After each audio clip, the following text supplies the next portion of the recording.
I would like to get your great sage advice on a certain lady. We'll call her Melly, that I can't get off my fucking mind.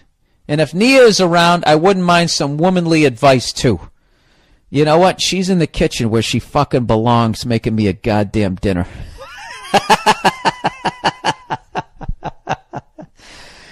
And you know what? I'm not even lying. That is where she is, and that is where she belongs.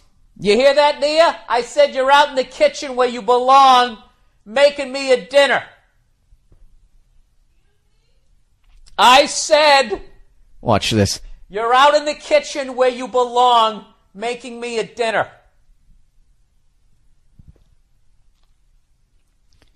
I don't hear her feet.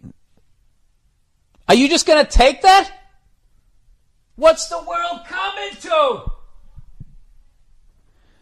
Hey, somebody wants your advice in here. Hey.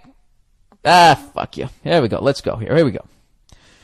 Well, she's not around, evidently. She's probably watching one of those shows where people dance with no shirts on. Dancing like a 2-year relationship. They seem to always be dancing some sort of relationship. Okay, in this dance, like, he loves her, but he can't be with her because the king said don't do it, and, really? That's what you're doing there? I thought you guys were just spinning around on tables. I swear to God, that fucking goddamn dance show, America Has Talent, I don't know what it is, but it's longer than the NHL fucking playoffs. I've come home, she tapes like 5 of them, and then she'll watch them all at once, and it's like March Madness for douchebags. Every time I come home, the fucking show is on. Anyways, let's plow ahead here. I'm 24, and she was my first long-term girlfriend. We were together on and off for a year, with 2 breaks, both initiated by me. It was a real up and down thing, and I don't just mean in the bedroom.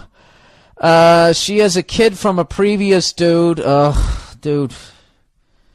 Open the passenger side door and roll out. I'm kidding. There's nothing wrong if she has a kid, but, you know, you're just adding a degree of difficulty that doesn't need to happen. Kind of like when the Rams played the Patriots in the Super Bowl. There was no reason not to use Marshall Faulk, but for some reason they didn't.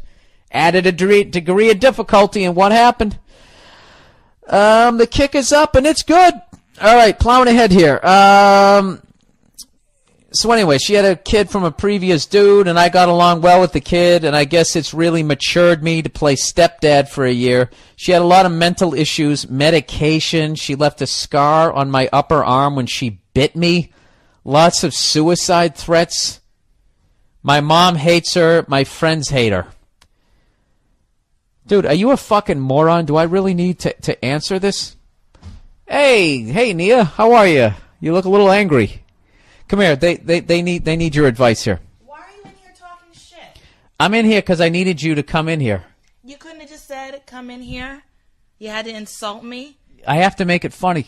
It wasn't funny. It's fucking hilarious, and all my podcast listeners are laughing. It's comedy. Somebody's got to get hurt. And it was your turn. So quit your crying. I'm going to read this because we only have one microphone. You're going to shut your face, and when I'm done, I didn't think you were going to be on this one. Just shut up, because I don't have you mic'd, sweetie. Stop telling me to shut up. Sweetheart, love of my life, shut your face. And let me read the rest of this. No, read it. All right, here we go. Dinner's ready, by the way. All right. Jerk. Let me plow through this here, because the listeners already heard this. All right, he's 24 years old. He had a long-term girlfriend. They were on and off for 2 years. She has a kid from a previous relationship. He didn't mind playing stepdad. She has a lot of mental issues. She's on medication. She left a scar on his upper arm where she bit him. Lots of suicide threats. You should see the face she's making right now, sir. My mom hates her. My friends hate her. For some reason, this guy needs advice. When she was normal, this girl was fucking perfect. We had the same sense of humor. Got along great. It seemed like every time we were together, it would just get worse and worse until I couldn't take it anymore, and I told her to fuck off. The first 2 times, she would call or message me in a couple of months, and then I'd end up meeting her, and we'd talk. Next thing I know, I'm back in the relationship. It's good and getting worse, and then I tell her to fuck off again. I've tried seeing other girls in between, nice girls, normal girls, etc., Just can't get the same connection as I had with Melly. What do I do? Does it just take more fucking time? Should I call her again? But blah, blah, blah. Dude, I already know what's going on. This girl is a fucking beast in the bedroom. Oh, yeah. She's an absolute beast in the bedroom, and he's running back to the best pussy he ever had, because other than that, there's no fucking...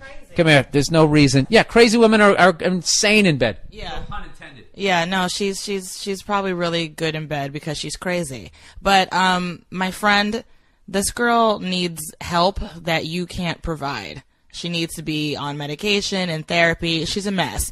And your self-esteem is clearly pretty low because you keep going back to this basket case. Tell him to rub one out, and when you're done rubbing one out, and then think about getting back into the relationship with her.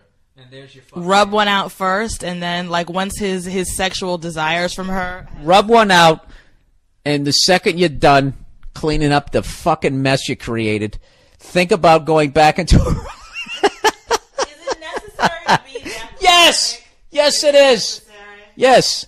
I don't do this on stage. I don't do it on television. This is my outlet to be an absolute pig. I love this fucking podcast. It keeps me sane. You know Stop it's ruining my fun. You know it's going to come back to bite you in the ass, right? For what? The only way it'll come back to bite me in the ass is if I have a part on a sitcom or I'm running for president. And I can live without either one of those. All right? I'm happy. I'm happy with who I got. So let me finish. So rub one out. And afterwards, think about being in a relationship with her, okay? And there's your fucking answer. That's it. What you have is you're codependent. Look up that word if you don't know what it means. But Talk down to my listeners. I just meant that he should look into it because it's like it just means that you need this girl because you feel like you're fulfilling some sort of role. You know, like it makes you feel important to sort of help her or be there for her, but it's all based in insecurity. And that's why you keep going back to her. You deserve better than this. This is a ridiculous cycle that you're putting yourself in. It's completely unnecessary. So you need to tell her to fuck off and you need to keep walking in the other direction and don't let her seduce you with her fucking manic depressive pussy.